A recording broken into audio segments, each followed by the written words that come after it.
Loh, di syuting lagi. Tutup dulu bukunya. Hai guys. Makin marak ya sekarang ya. Hah? Kita dengarnya di mana tuh? Taunya marak di mana? Ya diliput oleh media massa. Media massa itu ya media-media yang profesional, yang konvensional selama ini, termasuk di medsos itu. Waduh, ceritanya gak karu-karuan ya.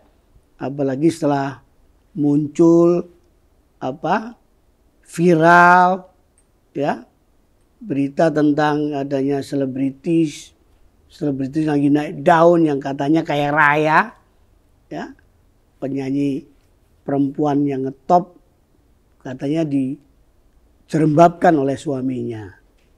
Kemudian rame di media massa, di medsos.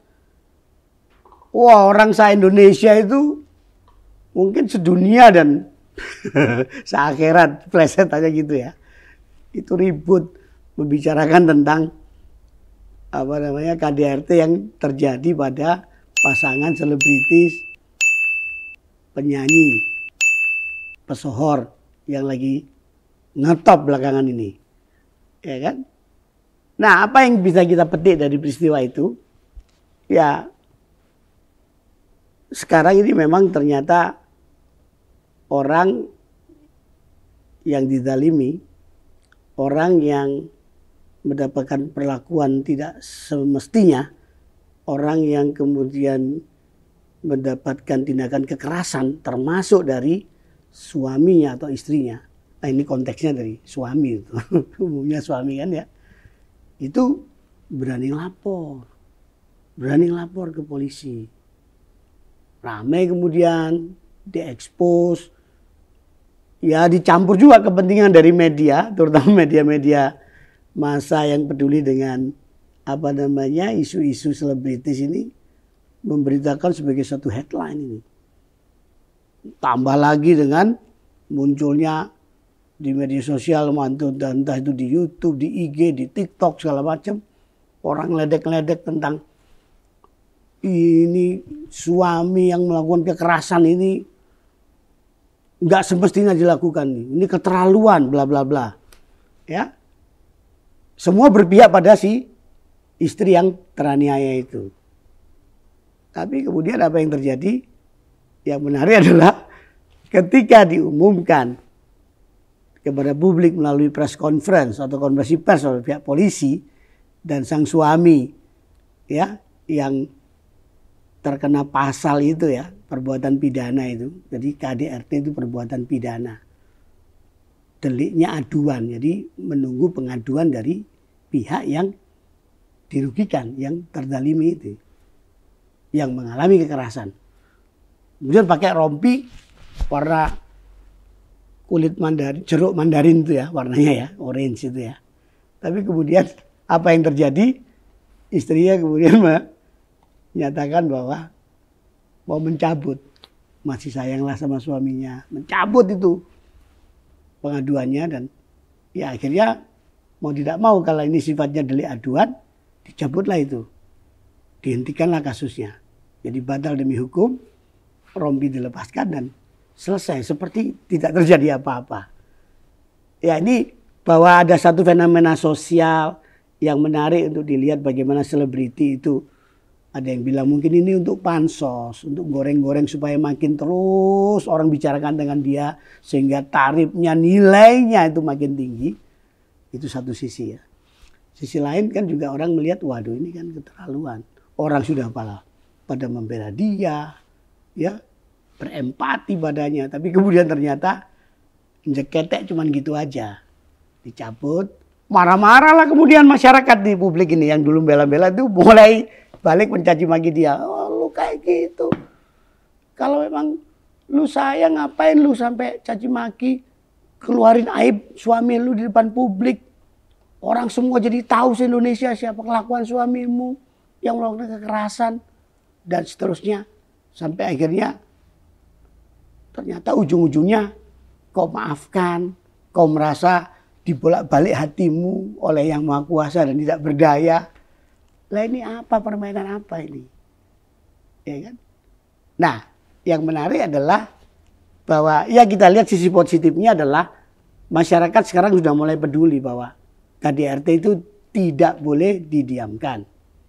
Tidak boleh, ya kalau mungkin sebatas urusannya internal diselesaikan di antara keluarga, yang kemudian salah satu meminta maaf dan tidak mengulangi, it's okay. Tapi kalau kemudian terjadi lagi dan terjadi lagi, mau tidak mau akhirnya ada pasal yang membuka pihak yang dirugikan itu untuk mengadu kepada polisi. Itu namanya delik aduan. Nah, ini ada kesadaran yang tumbuh di masyarakat kita. Ini bagus, means oke banget. Jadi sehingga baik suami ataupun istri, kebanyakan suami ya, termasuk Om Boy ini. Kalau mau bikin kekerasan pada pasangannya, pada istrinya, atau sebaliknya pada suami, jarang sih, kebanyakan pada istrinya, itu mikir sejuta kali.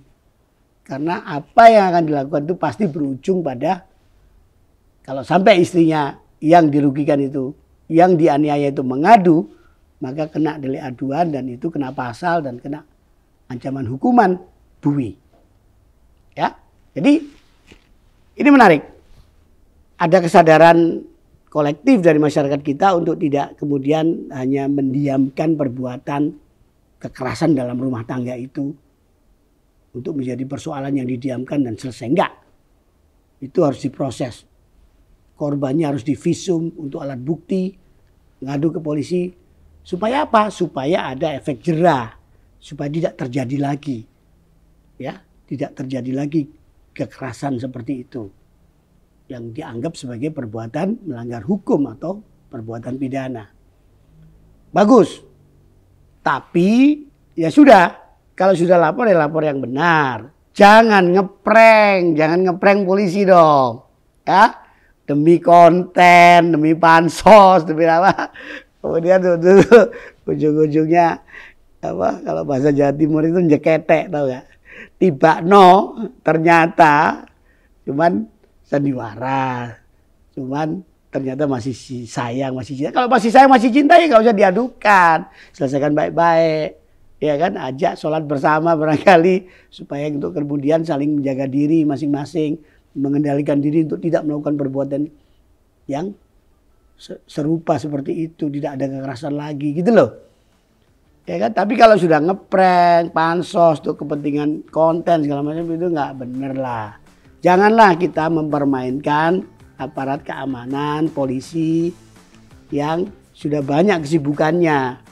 Ya, banyak yang mereka harus lakukan tapi harus diganggu hanya karena urusan Anda yang mentang-mentang Anda selebritis misalnya dari liputan di mana-mana. Nggak selesai tuh. Kantor polisinya itu disamperin media. Ya kan? Ya, termasuk digunjing di media massa. Tapi ternyata di prank. Nah, untuk yang nge-prank ini harusnya jadi pelajaran. Nggak boleh gitu. Anda juga harus ditegur. Ya, harus kena sanksi. Minimal sanksi moral. Apa sanksi moral itu? Orang nggak percaya dengan perbuatan Anda. Orang tidak percaya dengan apa yang kemudian Anda nanti keluhkan. Orang tidak percaya dengan apa yang Anda katakan nanti.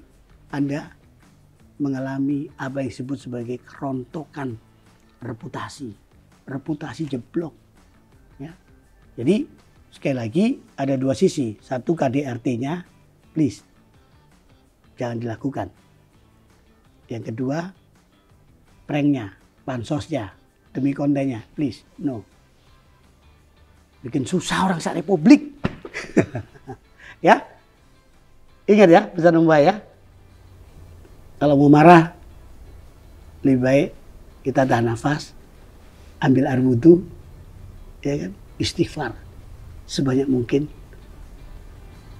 Dan yang kalau mau tambah pengetahuan, baca buku kayak Om Boy gini.